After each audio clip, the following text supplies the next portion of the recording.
Neste vídeo, explicaremos a formação da planície costeira do Rio Grande do Sul e mostraremos algumas relações entre a sua geologia e as áreas inundadas no catastrófico evento de maio de 2024. Nossa intenção é ampliar o conhecimento sobre a história de formação dos locais que habitamos e que possuem características que precisam ser consideradas no planejamento da ocupação. Além disso, a evolução geológica, responsável pela formação da paisagem, também é parte da história do Rio Grande do Sul e deve ser conhecida pelo povo gaúcho. O estado do Rio Grande do Sul possui 3 grandes unidades geológicas: o Escudo Sul-Rio-Grandense, formado pelas rochas mais antigas, e as bacias sedimentares do Paraná e de Pelotas. A Bacia de Pelotas, que se estende desde o Uruguai até Santa Catarina, é a unidade geológica mais recente e que representa uma área de deposição, ou seja, o local para onde vão os materiais, ou sedimentos, gerados a partir da erosão das rochas e dos solos. A planície costeira do Rio Grande do Sul é a porção mais jovem e emersa da Bacia de Pelotas. A evolução e formação da planície costeira foi, e ainda é, controlada por diversos fatores, como clima, ventos, ondas e as variações do nível do mar. O nível do mar já subiu e desceu muitas vezes na história da Terra. Nos períodos de resfriamento, as chamadas glaciações, parte da água do planeta fica congelada sobre os continentes, fazendo o nível do mar descer. Já nos períodos de aquecimento, os chamados interglaciais, parte do gelo derrete, fazendo o nível do mar subir. Na planície costeira do Rio Grande do Sul, 4 dessas subidas do nível do mar deixaram marcas, o chamado registro geológico. O registro gerado está na paisagem em forma de sistemas chamados de laguna-barreira. Os sistemas laguna-barreira são formados por barreiras compostas principalmente por areia, onde se encontram as praias e dunas que separam o oceano de corpos d'água, como lagoas e lagunas. Nesta figura, podemos ver a organização dos 4 sistemas registrados na planície costeira. Como a formação desses sistemas tem uma relação direta com os ciclos de subida e descida do nível do mar, as suas altitudes são controladas por estes níveis. É por isso que o mapa geológico se assemelha tanto ao modelo de altitudes.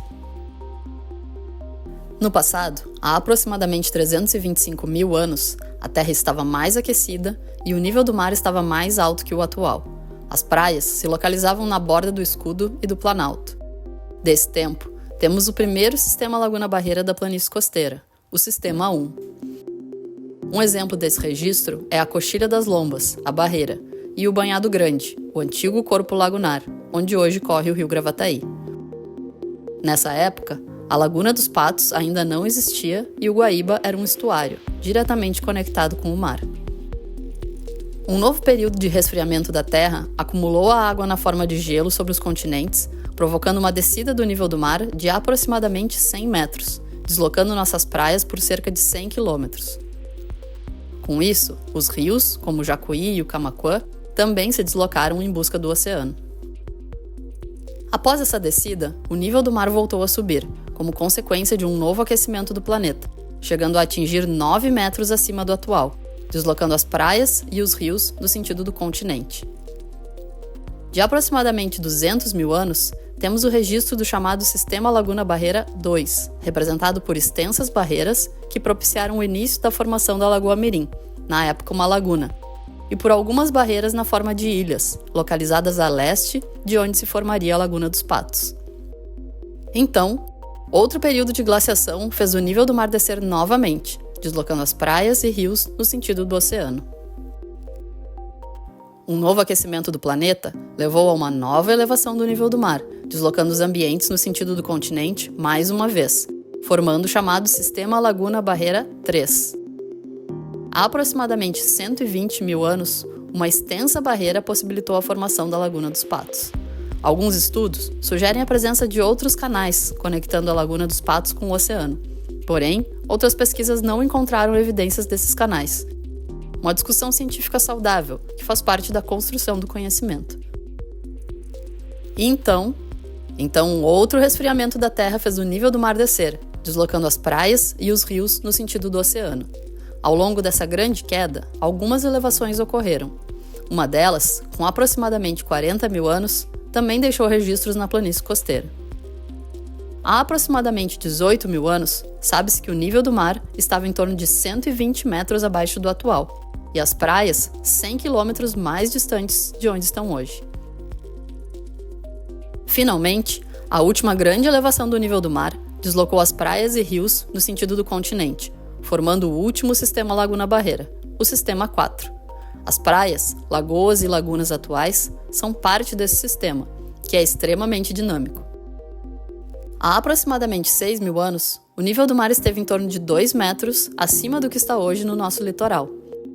Isso fez com que lagunas, como eram então a Mirim, Mangueira e Patos, tivessem um nível d'água mais elevado, fazendo seus sedimentos se depositarem em altitudes também mais elevadas. Além disso, várias das lagoas que existem hoje formavam uma só. Entre 6 e 3 mil anos, o nível do mar ficou relativamente elevado, quando começou a cair até chegar próximo da posição atual. Com isso, algumas praias se deslocaram no sentido do oceano. Outras, contudo, continuam se movimentando no sentido do continente.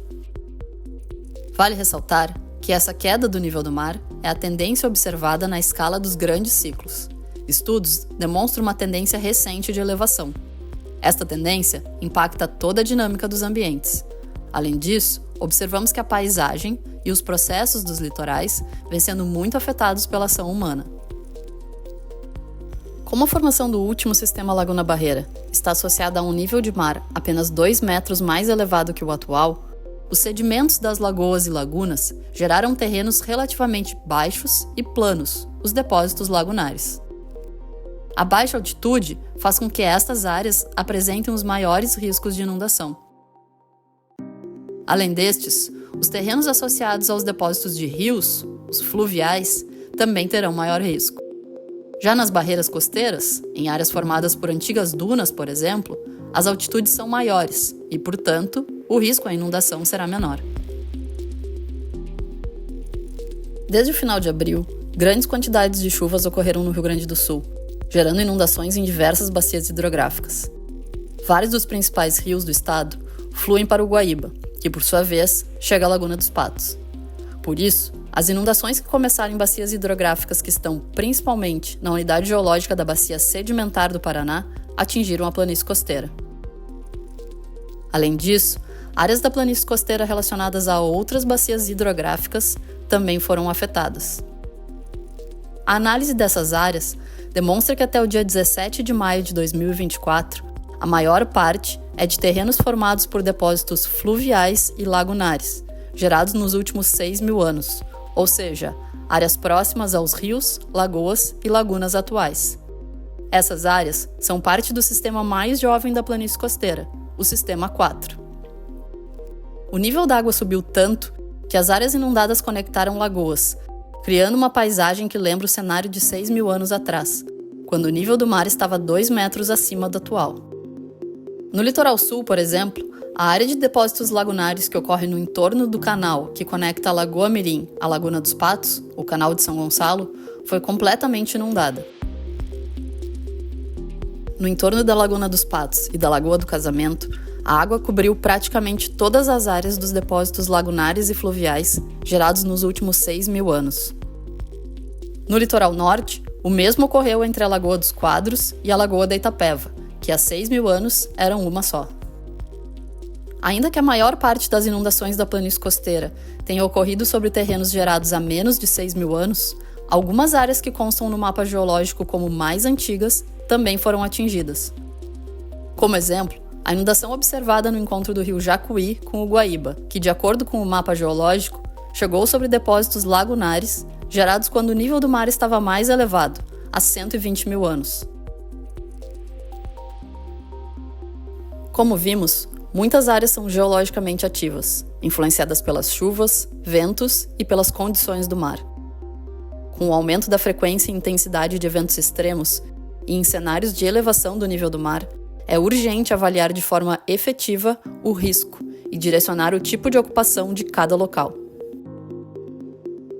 Ainda que mudanças climáticas façam parte da história da Terra, as ações humanas estão gerando impactos evidentes, acelerando processos e degradando ambientes.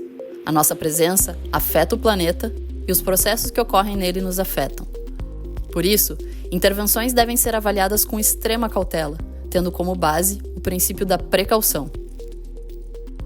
Outras áreas de risco à inundação, de ocorrência de deslizamentos de terra e de erosão costeira também estão relacionadas à geologia. Por isso, a obtenção de dados mais detalhados, a realização de pesquisas e a valorização de profissionais das geociências devem ser prioridades para que esses conhecimentos existam. Além disso, esses e outros conhecimentos científicos precisam ser considerados e aplicados na gestão da ocupação do território.